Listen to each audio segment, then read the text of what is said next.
हरियाणा को मिली 6 सौगात, 3,000 रुपए पेंशन, अंत्योदय परिवारों को मुफ्त बस सफर व बुजुर्गों को तीर्थयात्रा। अंत्योदय महासम्मेलन में आए केंद्रीय गृह एवं सहकारिता मंत्री अमित शाह ने गुरुवार को हरियाणा को 6 योजनाओं की सौगात दी। इसमें मुख्यमंत्री तीर्थ यात्रा योजना, आयुष्मान भारत चिरायु योजना, हरियाणा आय वृद्धि बोर्ड की स्थापना, हरियाणा अंत्योदय परिवार परिवहन योजना और मुख्यमंत्री अंत्योदय दुग्ध उत्पादन सहकारिता प्रोत्साहन योजना शामिल है। इसके अलावा मुख्यमंत्री मनोहर लाल ने 1 जनवरी 2024 से सामाजिक पेंशन को 2,750 रुपए से बढ़ाकर 3,000 रुपए प्रति माह करने की घोषणा की। सेक्टर 4 स्थित दशहरा ग्राउंड में आयोजित अंत्योदय महासम्मेलन में केंद्रीय गृह मंत्री बतौर मुख्य अतिथि पहुंचे थे और अध्यक्षता मुख्यमंत्री मनोहर लाल कर रहे थे। महासम्मेलन को संबोधित करते हुए अमित शाह ने कांग्रेस को निशाने पर लिया। उन्होंने कहा कि कांग्रेस को यदि विकास करना सीखना है तो केंद्र में नरेंद्र मोदी और राज्य में मनोहर लाल सरकार के एक एक दिन का पन्ना पलटे।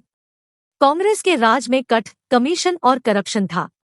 कांग्रेस का हाथ जीजा के साथ था लेकिन प्रदेश के लिए खाली था।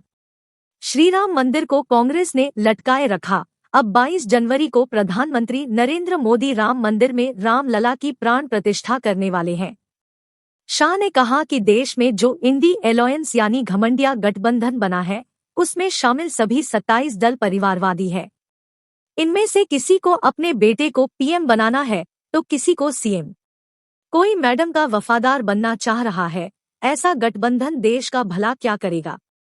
राहुल गांधी पर निशाना साधते हुए शाह ने कहा कि राहुल बाबा कहते थे कि कश्मीर से अनुच्छेद 370 हटाई तो देश में खून की नदियां बह जाएंगी, लेकिन 370 भी हटा दी, 35A भी निरस्त कर दी, मगर एक कंकड़ तक नहीं चला।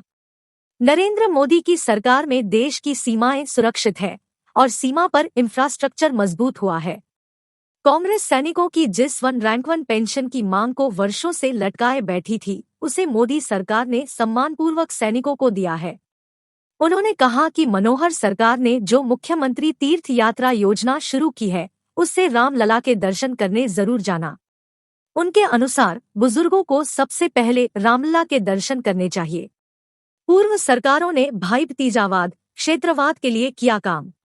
मुख्यमंत्री मनोहर लाल ने पूर्व सरकारों को आड़े हाथों लेते हुए कहा कि प्रदेश में पहले की सरकारों ने भाई भतीजावाद और क्षेत्रवाद के लिए काम किया, जो जनता को लूटती भी थी और कूटती भी, लेकिन हमने 2.83 करोड़ प्रदेशवासियों को अपने परिवार का हिस्सा मानकर काम किया है। उन्होंने कहा कि आज का दिन कई प्रकार से विशेष है।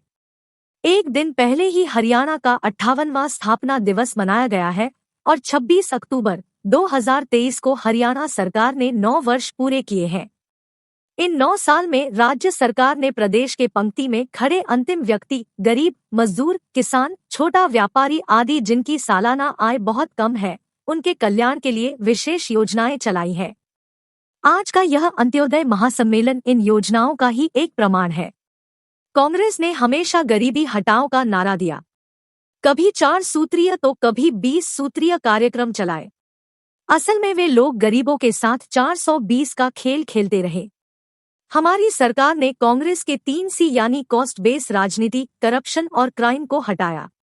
अब हम 7S पर यानी शिक्षा, स्वास्थ्य, सुरक्षा, स्वावलंबन, स्वाभिमान, सुशासन और सेवा पर काम कर रहे हैं।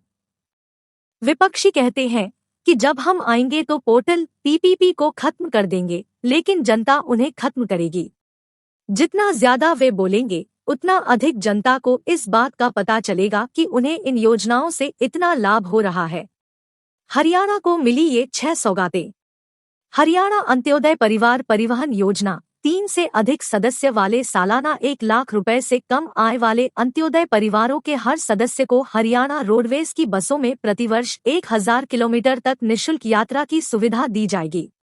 मुख्यमंत्री तीर्थ यात्रा योजना, 1.80 लाख रुपए से कम वार्षिक आय वाले परिवारों के 60 साल से अधिक आयु के सदस्यों को अयोध्या, वाराणसी आदि तीर्थों के दर्शन करवाए जाएंगे।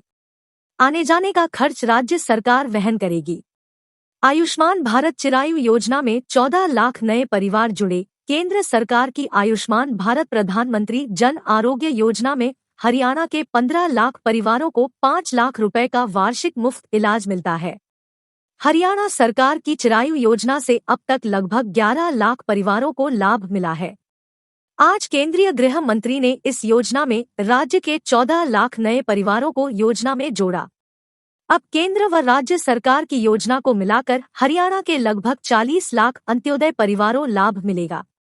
हरियाणा आय वृद्धि बोर्ड की स्थापना। यह बोर्ड अंत्योदय परिवारों के लिए राज्य सरकार की योजनाओं की निगरानी व समीक्षा करेगा। बोर्ड आय बढ़ाने के लिए नई योजनाएं भी बनाएगा और उनका क्रियान्वयन भी सुनिश्चित करेगा। मुख्यमंत्री अंत्योदय दुग्ध उत्पादन सहकारिता प्रोत्साहन योजना ऋण लेकर मिनी डेयरी खोलने वाले अंत्योदय परिवारों को 1 साल तक दूध पर सहकारिता यूनियन के मूल्य से प्रति लीटर 10 रुपए अधिक दिए जाएंगे। सामाजिक पेंशन 3,000 रुपए। मुख्यमंत्री मनोहर लाल ने 1 जनवरी से सामाजिक पेंशन 2,750 रुपए से बढ़ाकर 3,000 करने का ऐलान किया।